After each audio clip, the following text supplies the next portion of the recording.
പ്രിയമുള്ളവരെ, നോമ്പ് കാലത്തിൻ്റെ ഈ 7-ാം ഞായറാഴ്ച ഓശാന ഞായർ കർത്താവ് ഈശോ മിശിഹായുടെ വിജയകരമായ ജെറുസലേം പ്രവേശം നാം ആഘോഷിക്കുകയാണ്.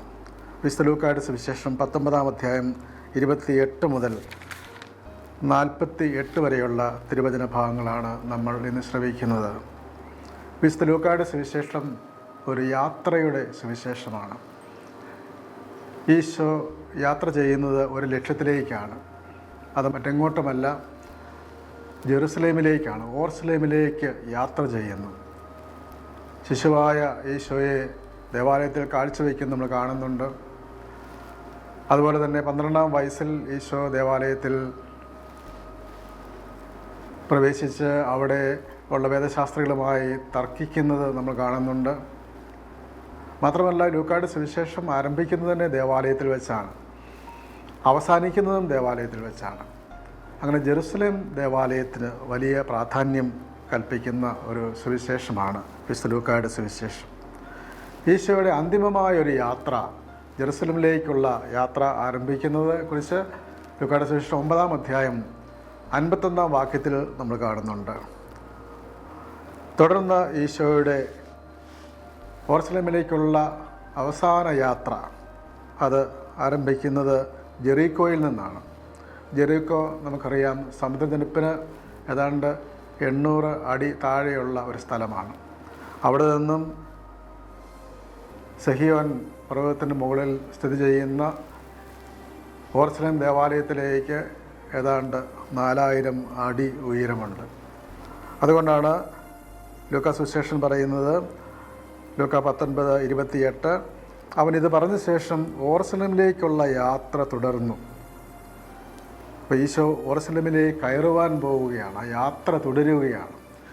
ആ യാത്രയ്ക്ക് മുമ്പുള്ള ചില സംഭവങ്ങൾ ഈ സുവിശേഷഭാഗം വ്യക്തമാക്കുവാൻ നമുക്ക് സഹായകമാണ്. ജെറീക്കോയെ സമീപിക്കുമ്പോൾ 18-ാം അധ്യായം 35-ാം വാക്യത്തിൽ ജെറീക്കോയിലേക്ക് സമീപിക്കുമ്പോൾ 18-ാം അധ്യായം 31 മുതലുള്ള വാക്യത്തിൽ ഈശോ പറയുന്നുണ്ട്, ഇതാ നമ്മൾ ഓർസലേമിലേക്ക് കയറുന്നു.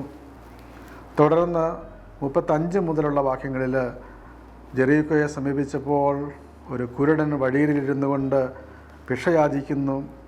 അവൻ നസ്രായനായ ഈശോ കടന്നു പോകുന്നു എന്ന് കേട്ടപ്പോൾ അവൻ വിളിച്ചു പറഞ്ഞു, ലൂക്കാ 18:38, ദാവീദിൻ്റെ പുത്രനായ ഈശോയെ എന്നിൽ കനിയണമേ. അപ്പോൾ ഈശോ ദാവീദിൻ്റെ പുത്രൻ, നസ്രായനായ ഈശോ കടന്നു പോകുന്നു എന്ന് കേൾക്കുമ്പോഴും അയാൾ വിളിച്ചു പറയുന്നത് ദാവീദിൻ്റെ പുത്രൻ എന്നാണ്. അതായത് രാജാവിൻ്റെ പുത്രനായിട്ടാണ്, ദാവീദ് രാജാവിൻ്റെ അഭിഷിക്തനായ പുത്രനായിട്ട് വിളിച്ചു പറയുകയാണ്. തുടർന്ന് ഈശോ ജെറീക്കോയിൽ പ്രവേശിച്ച് സക്കേവസിൻ്റെ ഭവനത്തിൽ എത്തിച്ചേർന്ന് അവിടെ തൻ്റെ മെസ്സിയാനിക ദൗത്യം, രക്ഷ പ്രദാനം ചെയ്യുന്ന, രക്ഷ പ്രഖ്യാപിക്കുകയാണ്. ഇന്ന് ഈ ഭവനത്തിന് രക്ഷ ലഭിച്ചിരിക്കുന്നു. തുടർന്നാണ് നമ്മൾ 28-ാം വാക്യം മുതൽ ജെറുസലേമിലേക്കുള്ള രാജകീയ പ്രവേശം കാണുന്നത്.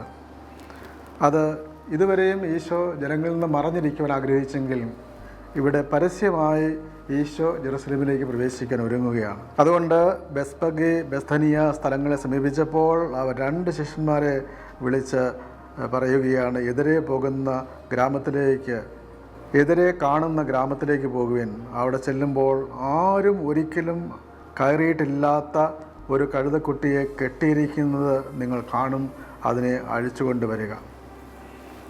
എന്തുകൊണ്ടാണ് ഇങ്ങനെ വിവരിക്കുവാൻ കാരണം?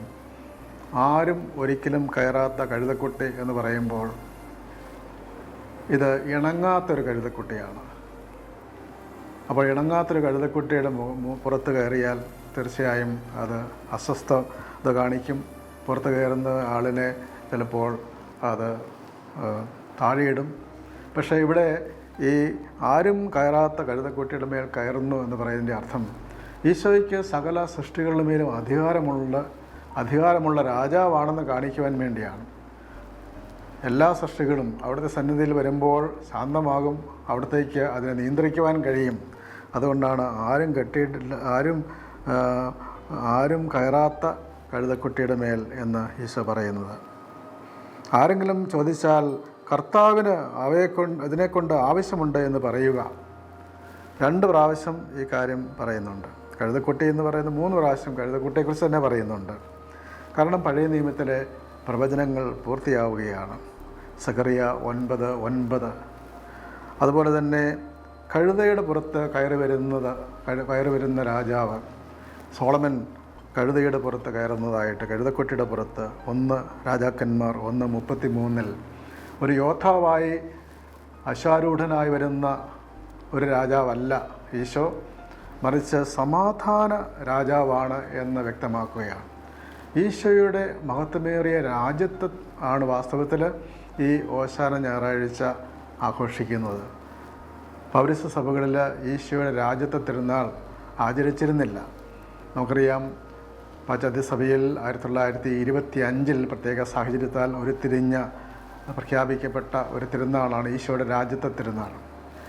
പക്ഷേ പൗരസ്ത്യ സഭകളിൽ രാജാവായ ഈശോയെ പ്രത്യേകമായി ആഘോഷിക്കുന്ന ഈ ഓശാന ഞായറാഴ്ചയാണ്. പ്രത്യേകിച്ച് ലൂക്കാസ് വിശേഷകൻ അതിന് പ്രത്യേകമായ പ്രാധാന്യം നൽകുകയും ചെയ്യുന്നു. ഈശോ രാജാവാണ്. അപ്പോൾ രാജാവായ ഈശോയ്ക്ക് എല്ലാവരുടെ മേൽ അധികാരമുണ്ട്. പക്ഷേ എങ്ങനെയുള്ള രാജാവാണ്? സമാധാനപ്രിയനായ രാജാവാണ്. സമാധാനം സ്ഥാപിക്കുവാൻ വന്ന രാജാവാണ്. അവർ അതിനെ ഈശോയുടെ അടുക്കലേക്ക് കൊണ്ടുവന്നു. അപ്പോൾ ജനങ്ങളെല്ലാവരും തങ്ങളുടെ വസ്ത്രങ്ങൾ കഴുതക്കൊട്ടിയുടെ പുറത്ത് വിരിച്ചു. വസ്ത്രങ്ങൾ മനുഷ്യൻ്റെ ഏറ്റവും ഇൻറ്റിമേറ്റ്, ഏറ്റവും അടുത്ത ഉപയോഗിക്കുന്ന ആ വസ്ത്രങ്ങൾ, പൊതുസ്ഥലത്ത് ആഘോഷമായി പോകുമ്പോൾ നല്ല വസ്ത്രങ്ങളാണല്ലോ ധരിക്കുന്നത്. അതിലുള്ള മേൽവസ്ത്രങ്ങളായിരിക്കണം ആ കഴുതക്കൊട്ടിയുടെ പുറത്ത് വിരിച്ച് ഈശോയെ സ്വീകരിക്കുന്നത്. അവൻ കടന്നു പോകുമ്പോൾ അവരുടെ വഴിയിലും തങ്ങളുടെ വസ്ത്രങ്ങൾ വിരിച്ചു. അങ്ങനെ ഈശോയെ രാജകീയമായിട്ട് റെഡ് കാർപ്പറ്റ് എന്ന് സ്വീകരണം എന്ന് പറയുന്നത് പോലെ തങ്ങൾക്കുള്ള ഏറ്റവും അടുത്ത ആ വസ്ത്രങ്ങൾ തന്നെ വിരിച്ച് കർത്താവിനെ സ്വീകരിക്കുകയാണ്. അങ്ങനെ കർത്താവിനെ ആഘോഷമായി എതിരേൽക്കുകയാണ്. ആഘോഷമായി വരുന്ന ആ കർത്താവിനെക്കുറിച്ചുള്ള പ്രവചനങ്ങൾ ഇവിടെ പൂർത്തിയാവുകയാണ്. ഇന്നത്തെ 2ാം വായനയിൽ യെശയ്യായുടെ പുസ്തകത്തിൽ നമ്മൾ വായിക്കുന്നത് കർത്താവിൻ്റെ ആ വലിയ ആഘോഷപൂർവകമായ വരവാണ്. യെശയ്യാ 62:11 ഭൂമിയുടെ അതിർത്തികൾ വരെ കർത്താവ് ഘോഷിക്കുന്നു. സിയോൻ പുത്രിയോട് പറയുക, ഇതാ നിൻ്റെ രക്ഷ വരുന്നു, ഇതാ അവിടുത്തെ പ്രതിഫലം അവിടുത്തോടു കൂടെ, സമ്മാനം അവിടുത്തെ മുമ്പിലും. അപ്പോൾ ഈശോ രക്ഷകനായി രക്ഷ കൊണ്ടുവരുന്നവനാണ് എന്നതിൻ്റെ ഒരു മുൻ സൂചനയാണ്. 63-ാം വാക്യത്തിൽ ഏദോമിൽ നിന്ന് വരുന്നത് ആര്? രക്താംബരം ധരിച്ച് ബെസ്രായിൽ നിന്നും വരുന്നത് ആരാണ്? തൻ്റെ മഹനീയമായ വേഷവിധാനങ്ങളോടെ ശക്തിപ്രഭാവത്തോടുകൂടി അടിവെച്ചടുക്കുന്നത് ആരാണ്? നീതിയുടെ വിജയം പ്രഖ്യാപിക്കുന്നവനും രക്ഷിക്കാൻ ശക്തിയുള്ളവനായ ഞാൻ തന്നെ. അങ്ങനെ കർത്താവിൻ്റെ വരവിനെക്കുറിച്ചുള്ള വലിയൊരു പ്രഖ്യാപനം യെശയ്യായുടെ പുസ്തകത്തിൽ നമ്മൾ വായിക്കുകയാണ്. ഈശോ രാജകീയമായ തൻ്റെ ആഘോഷമായ എഴുന്നള്ളത്ത് നടത്തുകയാണ്. കർത്താവ് കഴുതക്കുട്ടിയുടെ പുറത്ത് ഇരുന്നു കൊണ്ട് വരുന്നതിനെ സഭാപിതാവായ മാർ അപ്രേം പറയുന്നത്, അവിടുന്ന് പുൽത്തൊഴുത്തിൽ തൻ്റെ ശുശ്രൂഷ ആരംഭിക്കുന്നെങ്കിൽ കഴുതക്കുട്ടിയുടെ പുറത്ത് അത് അവസാനിപ്പിക്കുന്നു. അപ്പോൾ ഈശോയുടെ ശുശ്രൂഷ വിനീതമായൊരു ശുശ്രൂഷയാണ് എന്ന് വ്യക്തമാക്കുകയാണ്. പട്ടണത്തോട് ഈശോ അടുക്കുമ്പോൾ ഒലിവുമരയുടെ ചെരുവിന് സമീപം എത്തിയപ്പോൾ ശിഷ്യഗണം മുഴുവനും സന്തോഷിച്ച് തങ്ങൾ കണ്ട എല്ലാ അത്ഭുതങ്ങളും പ്രവർത്തികളെയും പറ്റി ഉച്ചത്തിൽ ദൈവത്തെ സ്തുതിക്കാൻ തുടങ്ങി. ലൂക്കായുടെ സുവിശേഷത്തിൻ്റെ ചില പ്രത്യേകതകൾ, ഈ സുവിശേഷത്തിൽ കുരുത്തോലകൾ, ഈന്തപ്പന ഓലകൾ എടുക്കുന്നതായിട്ട് പറയുന്നില്ല. ഓശാന വിളി കാണുന്നില്ല. യോഹന്നാന്റെ സുവിശേഷത്തിലാണ് ഈന്തപ്പനകൾ അങ്ങനെയുള്ള എടുത്തുകൊണ്ട് വരുന്ന സംഭവം കാണുന്നത്. മത്തായിയുടെ സുവിശേഷത്തിൽ അത് കാണാൻ സാധിക്കും. ഹോശാന വിളിയും അവിടെ കാണും. പക്ഷേ ഇവിടെ മറ്റൊന്നാണ് സൂചിപ്പിക്കുന്നത്. ഇവിടെ കാണുന്നത് സന്തോഷത്തോടുകൂടിയുള്ള ദൈവസ്തുതിയാണ്. ലൂക്കായുടെ സുവിശേഷത്തെ ദ ഗോസ്പൽ ഓഫ് ജോയ്, സന്തോഷത്തിൻ്റെ സുവിശേഷം എന്നാണ്. സകല ലോകത്തിന് വേണ്ടിയുള്ള സന്തോഷത്തിൻ്റെ സദ്വാർത്ത നിങ്ങളെ അറിയിക്കുന്നു. ഈശോയുടെ ജനനം അതായിരുന്നല്ലോ, ജനന സമയത്തുള്ള അറിയിപ്പ്, മലാഹമാരുടെ അറിയിപ്പ് അതായിരുന്നല്ലോ.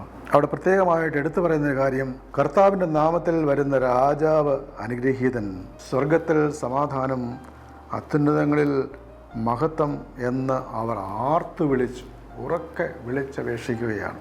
ഇതും വിശുദ്ധ ലൂക്കായുടെ സുവിശേഷത്തിൽ മാത്രം കാണുന്ന ഒരു കാര്യമാണ്. യഹൂദരുടെ പെസഹ സങ്കീർത്തനം, പെസഹായ്ക്ക് പാടുന്ന സങ്കീർത്തനങ്ങൾ പെടുന്നവ ആണ് 118 സങ്കീർത്തനം. അവിടെ കർത്താവിൻ്റെ നാമത്തിൽ വരുന്നവൻ അനുഗ്രഹീതൻ എഴുതിയിരിക്കുന്നു. എന്നാൽ ദൈവനിവേശിതമായ ഈ സുവിശേഷത്തിൽ വിശുദ്ധ ലൂക്ക ഒരു കാര്യം കൂട്ടിച്ചേർക്കുന്നുണ്ട്: കർത്താവിൻ്റെ നാമത്തിൽ വരുന്ന രാജാവ് അനുഗ്രഹീതൻ. അപ്പോൾ ഈശോയെ വ്യക്തമായും ഒരു രാജാവായി പ്രഖ്യാപിക്കുകയാണ്, രാജാവ് അനുഗ്രഹീതൻ.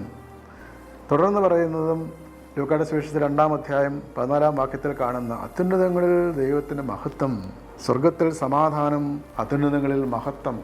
ഈശോയുടെ ജനനവേളയിൽ ഉണ്ടായ ആ ഉച്ചരിച്ച അതേ ഗീതം തന്നെ, അതേ കീർത്തനം ആലപിച്ച് കർത്താവിനെ സ്വീകരിക്കുകയാണ്. സന്തോഷം നിറയുമ്പോൾ കീർത്തനങ്ങളാണ് സുവിശേഷത്തിൽ, പ്രത്യേകിച്ച് ലൂക്കായുടെ സുവിശേഷത്തിൽ നമ്മൾ കാണുന്നത് പല കീർത്തനങ്ങൾ. മാതാവിൻ്റെ കീർത്തനം, സഖറിയായുടെ കീർത്തനം, സന്തോഷം നിറയുമ്പോഴുള്ള കീർത്തനങ്ങൾ കാണാൻ സാധിക്കും. രക്ഷയുടെ, സന്തോഷത്തിൻ്റെ കീർത്തനമാണ് ഇന്നത്തെ 1-ാമത്തെ വായനയിൽ. പുറപ്പാട് പുസ്തകം 15-ാം അധ്യായം മോശയുടെ കീർത്തനം. അവിടെ ചെങ്കടൽ കടന്ന് സന്തോഷത്തിൽ രക്ഷ പ്രാപിച്ചു, ജീവൻ രക്ഷിച്ചു, ആ ജനത്തെ മുൻ രക്ഷിച്ചതിനെ ഓർത്ത് ദൈവത്തെ സ്തുതിച്ചുകൊണ്ട് അവർ ഈ ഗാനം ആലപിച്ചു എന്നാണ് മോശയുടെ കീർത്തനം. അവരെല്ലാവരും കർത്താവിനെ ഞാൻ പാടി സ്തുതിക്കും, കർത്താവ് എൻ്റെ ശക്തിയും സംരക്ഷകനുമാകുന്നു, അവിടുന്ന് എനിക്ക് രക്ഷയായി ഭവിച്ചിരിക്കുന്നു, കർത്താവ് യോദ്ധാവാണ്, അവിടുന്ന് എന്നേക്കും അവിടുത്തെ നാമം കർത്താവ് എന്നാണ് അവിടുത്തെ നാമം. 13-ാം വാക്യത്തിൽ അങ്ങ് വീണ്ടെടുത്ത ജനത്തെ കാരുണ്യപൂർവ്വം അങ്ങ് നയിച്ചു, അങ്ങയുടെ വിശുദ്ധ വസതിയിലേക്ക് ശക്തിയാൽ അവരെ നയിച്ചു. കർത്താവ് വിമോചിച്ച ജനം വിശുദ്ധ വസതിയിലേക്ക് നയിക്കപ്പെടുകയാണ്. 17-ാം വാക്യത്തിൽ പറയുന്നുണ്ട്, കർത്താവ് അവരെ കൊണ്ടുവന്ന് അങ്ങയുടെ വിശുദ്ധ മലയിൽ അങ്ങേയ്ക്കായി വസിക്കാൻ ഒരുക്കിയിരിക്കുന്ന സ്ഥലത്ത് അങ്ങയുടെ കരങ്ങൾ സ്ഥാപിച്ച വിശുദ്ധ മന്ദിരത്തിൽ അവരെ നട്ടുപിടിപ്പിക്കും. അപ്പോൾ ഈ കീർത്തനം ജെറുസലേം ദേവാലയത്തെക്കുറിച്ച് തന്നെ ഉള്ള ഒരു പ്രവചനം ആണ്. ഈ കീർത്തനത്തിൻ്റെ തുടർന്നുള്ള ഭാഗത്ത് നമ്മൾ കാണാൻ സാധിക്കും, മിറിയാം അവർക്ക് പാടിക്കൊടുത്തു. പ്രവാചകയും അഹ്റോൻ്റെ സഹോദരിയുമായ മിറിയാം പാടിയതെങ്ങനെയാണ്? കർത്താവിനെ പാടി സ്തുതിക്കുവിൻ, എന്തെന്നാൽ അവിടുന്ന് മഹത്വപൂർണമായ വിജയം നേടിയിരിക്കുന്നു. അപ്പോൾ കർത്താവിൻ്റെ മഹത്വത്തെ ഓർത്ത് കർത്താവിനെ സ്തുതിക്കുകയാണ്. ഇവിടെയും പുതിയ നിയമത്തിലും കർത്താവിനെ സ്തുതിക്കുന്ന ജനത്തെ കാണുകയാണ്. അപ്പോൾ ഈശോ രാജാവാണെന്ന് പറഞ്ഞുകൊണ്ട് സ്തുതിച്ചപ്പോൾ അവിടെയുള്ള ഫരിസേയർ അസ്വസ്ഥരായി. ഈശോ രാജാവാണ് എന്നവർ അംഗീകരിക്കുന്നില്ല, ഈശോയെ പ്രവാചകനായും അംഗീകരിക്കുന്നില്ല. ഈശോയെ അവർ മനസ്സിലാക്കിയിരിക്കുന്നത് എപ്പോഴും തങ്ങളുടെ മതജീവിതത്തെ വിമർശിക്കുന്ന ഒരു വിഘടന സ്വഭാവമുള്ള പ്രഖ്യാപനങ്ങൾ നടത്തുന്ന വ്യക്തിയായിട്ടാണ്. പക്ഷേ ഇവിടെ അങ്ങനെയല്ല. ഈശോ യഥാർത്ഥത്തിൽ ആരാണെന്ന് ഉദ്ഘോഷിക്കുകയാണ് ജനങ്ങൾ. ഈശോയാണ് യഥാർത്ഥ രാജാവ്, കർത്താവിൻ്റെ രാജ്യം വരണമേ എന്നുള്ള ആ പ്രഖ്യാപനമാണ്. വാസ്തവത്തിൽ കർത്താവിൻ്റെ രാജ്യം, ദൈവത്തിൻ്റെ രാജ്യം എന്ന് പറയുന്നത് ദൈവത്തിൻ്റെ ഭരണമെന്നാണ്, ദൈവീയ ഭരണം. അങ്ങയുടെ രാജ്യം വരണമേ, പഴയകാല മലയാളത്തിൽ ഉപയോഗിച്ചിരുന്നത് അങ്ങയുടെ രാജ്യം വരണമേ എന്നാണ്, ദ കിങ്ഡം കം. അപ്പോൾ ഈശോ ലോകത്തിലേക്ക് വന്നത് ദൈവത്തിൻ്റെ ഭരണം നടക്കുന്ന ഒരവസ്ഥ, മനുഷ്യ ഹൃദയങ്ങളിൽ, മനുഷ്യ സമൂഹങ്ങളിൽ ദൈവം ഭരിക്കുന്ന അവസ്ഥയുണ്ടാകണമെന്നാണ്. അപ്പോഴാണ് ഈ ഫരിസേയർ അവർ വിമർശിക്കുകയാണ്. ഉടനെ ഈശോ പ്രതിവചിക്കുകയാണ്, ഇവർ മൗനം ഭജിച്ചാൽ, ലൂക്ക 19:40, ഈ കല്ലുകൾ ആർത്ത് വിളിക്കുമെന്ന് നിങ്ങളോട് ഞാൻ പറയുന്നു. അപ്പോൾ ഈ സുവിശേഷത്തിൻ്റെ ഒരു ക്ലൈമാറ്റിക് പോയിൻ്റ്, സുവിശേഷത്തിൻ്റെ പ്രഖ്യാപന പരമകാഷ്ഠയായ ഒരു പ്രഖ്യാപനമായിട്ടാണ് ബൈബിൾ പണ്ഡിതന്മാർ ഈ ഭാഗത്തെ വിശദീകരിക്കുന്നത്. കല്ലുകൾ ആർത്ത് വിളിക്കും. ഹബക്കൂക്കിൻ്റെ പുസ്തകം 2-ാം അധ്യായം 11 ഭിത്തിയിൽ നിന്ന് കല്ലുകൾ വിളിച്ചു പറയും, മേൽക്കൂരയിൽ നിന്ന് തുലാം മറുപടി പറയും. ഈ വാക്കുകളൊക്കെ സാംശീകരിച്ചുകൊണ്ടുള്ള ഒരു വചനമാണ് ഈശോ പറയുന്നത്. കല്ലുകൾ ആർത്ത് വിളിക്കും. അപ്പോൾ ഈ കല്ലുകൾ പോലും ദൈവത്തെ സ്തുതിക്കും. നിർജീവമായ ഈ ശിലകൾ ദൈവത്തെ തിരിച്ചറിഞ്ഞ് ആർപ്പ് വിളിക്കുമെന്നാണ്. അപ്പോൾ കല്ല് പോലെയുള്ള നിങ്ങളുടെ ഹൃദയങ്ങൾ, ആ കല്ല് പോലെയുള്ള ഹൃദയങ്ങൾ, അതിനെ നിങ്ങൾ ശുദ്ധീകരിക്കണം എന്നുള്ള സൂചന കൂടെ നൽകുകയാണ്. അതുകൊണ്ട് കർത്താവ് പറയുന്നത്, ഇവർ മൗനം ഭജിച്ചാൽ ഈ കല്ലുകൾ ആർത്ത് വിളിക്കും. സുറിയാനി സഭാപിതാക്കന്മാർ അപ്രയം പറയുന്നുണ്ട്, കല്ലുകൾ ആർത്ത് വിളിച്ചു. എപ്പോഴാണ്? ഈശോയുടെ മരണവേളയിൽ പാറകൾ പൊട്ടിപ്പിളർന്നു. സംസാരിക്കാൻ കഴിവുള്ളവരെല്ലാം നിശബ്ദരായിരിക്കുമ്പോൾ നിശ്ചേതനമെന്ന് കരുതുന്ന ഒരു ശില പൊട്ടിപ്പിളർന്നുകൊണ്ട് ദൈവത്തെ സ്തുതിച്ചു എന്നാണ് അപ്രയം പിതാവ് പറയുന്നത്.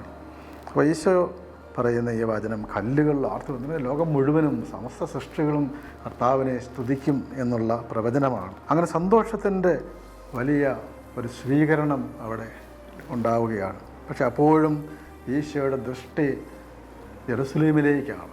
ജെറുസലേമിൽ ചെന്ന് അവിടെ നിവൃത്തിയാക്കാനുള്ള തൻ്റെ പദ്ധതികളെക്കുറിച്ചാണ്. അടുത്ത് വന്ന പട്ടണം കണ്ടപ്പോൾ അതിനെക്കുറിച്ച് വിലപിച്ചുകൊണ്ട് ഈശോ പറയുകയാണ്, സമാധാനത്തിനുള്ള മാർഗങ്ങൾ ഈ ദിവസത്തിലെങ്കിലും നീ അറിഞ്ഞിരുന്നെങ്കിൽ. ഈശോ ജെറുസലേമിനെ നോക്കി കരയുകയാണ്. സന്തോഷപൂർവ്വമായി സ്വീകരണം കിട്ടുമ്പോഴും കർത്താവ് കരയുകയാണ്. എന്തുകൊണ്ടാണ് കരയുന്നത്?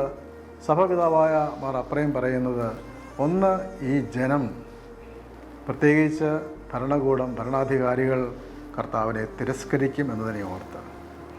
രണ്ടാമത് കർത്താവ് കരയുന്നത് ജെറുസലേം പട്ടണം തകർക്കപ്പെടും എന്നുള്ള അതിനെ ഓർത്തുകൊണ്ടാണ്. അവിടെ ഒരു ദേവാലയം തന്നെ ജെറുസലേമിനുണ്ട്, ഡോമിനുസ് ഫ്ലേവിസ്.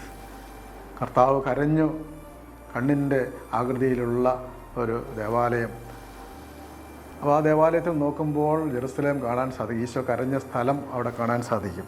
അങ്ങനെ കർത്താവ് പറയുന്നത് സമാധാനത്തിനുള്ള മാർഗങ്ങൾ, ലൂക്കാ 19:42, സമാധാനത്തിനുള്ള മാർഗങ്ങൾ ഈ ദിവസങ്ങളിലെങ്കിലും നീ അറിഞ്ഞിരുന്നെങ്കിൽ. ഇന്നും പ്രസക്തമായ ഒരു വാചകമാണിത്. സമാധാനത്തിനുള്ള മാർഗം അറിയാതെ ലോകം യുദ്ധത്തിലേർപ്പെടുന്നു, പരസ്പരം വെല്ലുവിളിക്കുന്നു. നിരപരാധികളായ ജനങ്ങൾ തെരുവിൽ മരിച്ചു വീഴുന്നു. സമാധാനത്തിനുള്ള മാർഗം എന്താണ്? യുദ്ധത്തിലൂടെയുള്ള സമാധാനം തേടുകയാണ്. അപ്പോൾ സമാധാനം കണ്ടെത്താതെ ജീവിക്കുന്ന മനുഷ്യരെ ഓർത്ത് കർത്താവ് വിലപിക്കുകയാണ്. ശത്രുക്കൾ നിനക്ക് ചുറ്റും പാളയമടിച്ച് നിന്നെ വളയും, എല്ലാ ഭാഗത്തു നിന്നും നിന്നെ ഞെരുക്കുകയും ചെയ്യുന്ന ദിവസങ്ങൾ വരും. നിന്നെയും നിൻ്റെ മക്കളെയും നശിപ്പിക്കുകയും നിന്നിൽ കല്ലിന്മേൽ കല്ല് ശേഷിപ്പിക്കാതിരിക്കുകയും ചെയ്യും. കർത്താവിൻ്റെ പ്രവചനം പൂർത്തിയാകുന്ന AD 70 ടൈറ്റസ് ജെറുസലേം ദേവാലയം, ജെറുസലേം പട്ടണം മുഴുവൻ തകർത്ത് കല്ലിന്മേൽ കല്ല് ശേഷിക്കാതെ പൂർണ്ണമായും അത് തകർത്ത് കളഞ്ഞു എന്നതിനെ ഉള്ള പ്രവചനം പൂർത്തിയാവുകയാണ്. ജെറുസലേം മുഴുവൻ തകർന്ന് തരിപ്പണമായി മാറുമെന്നാണ്. കല്ലിന്മേൽ കല്ല് ശേഷിക്കാതെ, ഈ കല്ല് അവിടെയുണ്ട്. കല്ല് ഈശോ തന്നെയാണെന്നാണ് സഭാപിതാവായ അപ്രയം പിതാവ് പറയുന്നത്. പിന്നീട് കർത്താവ് ചെയ്യുന്നത് എന്താണ്? 45 മുതലുള്ള വാക്യങ്ങളിൽ ഈശോ ദേവാലയത്തിൽ പ്രവേശിച്ച് ദേവാലയം ശുദ്ധീകരിക്കുകയാണ്. എന്നിട്ട് പറയുകയാണ്, എൻ്റെ ഈ ആലയം പ്രാർത്ഥനാലയം എന്ന് എഴുതപ്പെട്ടിരിക്കുന്നു. ജെറമ്യ 7:11. നിങ്ങളോ അതിനെ കവർച്ചക്കാരുടെ ഗുഹയാക്കി മാറ്റിയിരിക്കുന്നു. ഈശോയുടെ ഈ ആഘോഷപൂർവമായ പ്രവേശനം എന്തിനു വേണ്ടിയായിരുന്നു? ഈ ദേവാലയത്തിൻ്റെ ഭരണം ഏറ്റെടുക്കുവാൻ വേണ്ടിയാണ്. ദേവാലയത്തിൻ്റെ ഭരണം അവിടുന്ന് തിരിച്ചു പിടിച്ചു, തിന്മയുടെ ശക്തികളിൽ നിന്ന് തിരിച്ചു പിടിച്ച് ശത്രുക്കളെ, തിന്മയുടെ ശക്തികളെയെല്ലാം അവിടുന്ന് പുറത്താക്കുകയാണ്. രണ്ടാമത്, ഇപ്പോൾ ദേവാലയം പ്രാർത്ഥനയുടെ ആലയമാണ്, ദൈവസ്തുതിയുടെ ആലയമാണ്. ദൈവത്തെ അതുകൊണ്ടാണ് ജനങ്ങളെല്ലാം കർത്താവിനെ മഹത്വപ്പെടുത്തി സ്തുതിച്ചത്. രണ്ടാമത്, ദേവാലയം പ്രബോധനത്തിൻ്റെ സ്ഥലമാണ്. അവിടെയുള്ള ഔട്ടർ കോർട്ട്, ദേവാലയത്തിൻ്റെ ഉള്ളിലുള്ള അതിൻ്റെ മുൻഭാഗം, അവിടെ കർത്താവ് ദിവസവും ദേവാലയത്തിൽ പഠിപ്പിച്ചിരുന്നു എന്നാണ് പറയുന്നത്. ലൂക്കാ 19:47. ജനപ്രമാണികൾ അതോടൊപ്പം കർത്താവിനെ നശിപ്പിക്കുവാനുള്ള മാർഗം അന്വേഷിച്ചു, പക്ഷേ അവർക്ക് ഒന്നും ചെയ്യുവാൻ കഴിഞ്ഞില്ല. അപ്പോൾ ഈശോ നിരന്തരം പ്രബോധനങ്ങൾ നൽകുക, നിരന്തരം സത്യത്തിൻ്റെ വചനങ്ങൾ പഠിപ്പിച്ചുകൊണ്ടേയിരിക്കണം. ലോകം തിന്മയുടെ വഴിയെ പോകുമ്പോൾ സത്യത്തിൻ്റെ, സമാധാനത്തിൻ്റെ വഴികൾ പഠിപ്പിച്ചുകൊണ്ടേയിരിക്കണം. യേശയ്യാ 30:20, നിൻ്റെ ഗുരു നിന്നിൽ നിന്നൊരിക്കലും മറഞ്ഞിരിക്കുകയില്ല. അങ്ങനെ തെളിഞ്ഞു നിൽക്കുന്ന, എപ്പോഴും സത്യപ്രകാശം ചൊരിയുന്ന ഒരു ഗുരുവായി ഈശോ നിലകൊള്ളുന്നു എന്നാണ് ലൂക്ക അവതരിപ്പിക്കുന്നത്. അപ്പോൾ ദേവാലയത്തിലേക്ക് ആഘോഷവുമായി പ്രവേശിച്ച് ദേവാലയത്തിൻ്റെ ഭരണം ഏറ്റെടുത്ത് അത് പ്രാർത്ഥനയുടെയും പ്രബോധനത്തിൻ്റെയും സ്ഥലമാക്കി മാറ്റുകയാണ്. കർത്താവിൻ്റെ ആഘോഷപൂർവമായ ഈ ജെറുസലേം പ്രവേശം ആഘോഷിക്കുന്ന ഈ ഓശാന ഞായറാഴ്ച നമ്മളുടെ ജീവിതത്തിലും പ്രാർത്ഥനയുടെയും പ്രബോധനത്തിൻ്റെയും ഈശോയുടെ സ്നേഹത്തിൻ്റെ ചൈതന്യത്തിൻ്റെയും ഒരു മാർഗം സ്വീകരിക്കുവാൻ സഭ നമ്മോട് ആഹ്വാനം ചെയ്യുകയാണ്. ഇന്നത്തെ ലേഖനം 2 ലേഖനഭാഗങ്ങൾ നൽകിയിട്ടുണ്ട്. അതിൽ പ്രസക്തമായ ലേഖനഭാഗം റോമാക്കാരുടെ ലേഖനം 11-ാം അധ്യായം. അവിടെ പറയുന്നുണ്ട്, ഒലിവ് മരത്തിൻ്റെ ശാഖകളിൽ ചിലത് മുറിച്ച് കളഞ്ഞിട്ട് കാട്ടൊലിവിൻ്റെ മുളയായ നിന്നെ അവിടെ ഒട്ടിക്കുകയും വേരിൽ നിന്ന് വരുന്ന ജീവരസം നീ പങ്കുപറ്റുകയും ചെയ്യുന്നെങ്കിൽ നീ ആ ശാഖകളേക്കാൾ വലിയവനാണ് എന്ന് നീ അഭിമാനിക്കരുത്. വിജാതീയരായ ആളുകൾക്ക് എഴുതുന്ന കത്താണല്ലോ. വിജാതീയരായ നിങ്ങളെ ഈശോയാകുന്ന ഒലിവ് മരത്തിൽ രാജാവിനെ അഭിഷേചിക്കുന്ന ഒലിവെണ്ണ കൊണ്ടാണല്ലോ. ആ രാജാവിൻ്റെ അഭിഷേക നിലകൾ നുള്ളുന്ന ഈശോയാകുന്ന ആ മരത്തോട് നിന്നെ ചേർത്ത് വെച്ചിരിക്കുകയാണ്. നീ അതിൽ ദുരഭിമാനം കൊള്ളരുത്. നീ അതുകൊണ്ട് എന്ത് ചെയ്യണം? ആ ശാഖയോട് ചേർന്ന് നിൽക്കണം. നീ ദൈവത്തിൻ്റെ കാരുണ്യവും കാഠിന്യവും നിൻ്റെ ശ്രദ്ധയിലിരിക്കട്ടെ. വീണവരോട് കാഠിന്യവും ദൈവത്തിൻ്റെ കൃപയിൽ നിലനിൽക്കുന്ന നിന്നോട് കാരുണ്യവും അവിടുന്ന് കാണിക്കും. അല്ലെങ്കിൽ നീ മുറിച്ച് നിൽക്കപ്പെടും. തങ്ങളുടെ അവിശ്വാസത്തെ തുടരാത്ത പക്ഷം അവർ ഒട്ടിച്ചേർക്കപ്പെടുകയും ചെയ്യും. അതായത് ഈശോ ആകുന്ന ആ ഒരു ശാഖയിൽ നിന്നും അവിശ്വാസത്തോടു കൂടി നിന്നതുകൊണ്ട് മുറിച്ച് നിൽക്കപ്പെട്ടവരാണ് യഹൂദ ജനത എന്ന് റോമാലേഖനത്തിൽ പറയുകയാണ്. എന്നാൽ വിജാതി ജനത എന്താണ്? ഒട്ടിച്ചേർക്കപ്പെട്ടവരാണ്. എല്ലാവരും ഈശോ ആകുന്ന ഒരു മരത്തിൻ്റെ ശിഖരത്തിൽ ജീവിക്കുന്ന ശിഖരങ്ങളായി ജീവിക്കണം. ഉണങ്ങിപ്പോകാതിരിക്കണം. വിശ്വാസം ഉണങ്ങിപ്പോകാതിരിക്കണം. എന്ത് ചെയ്യണം?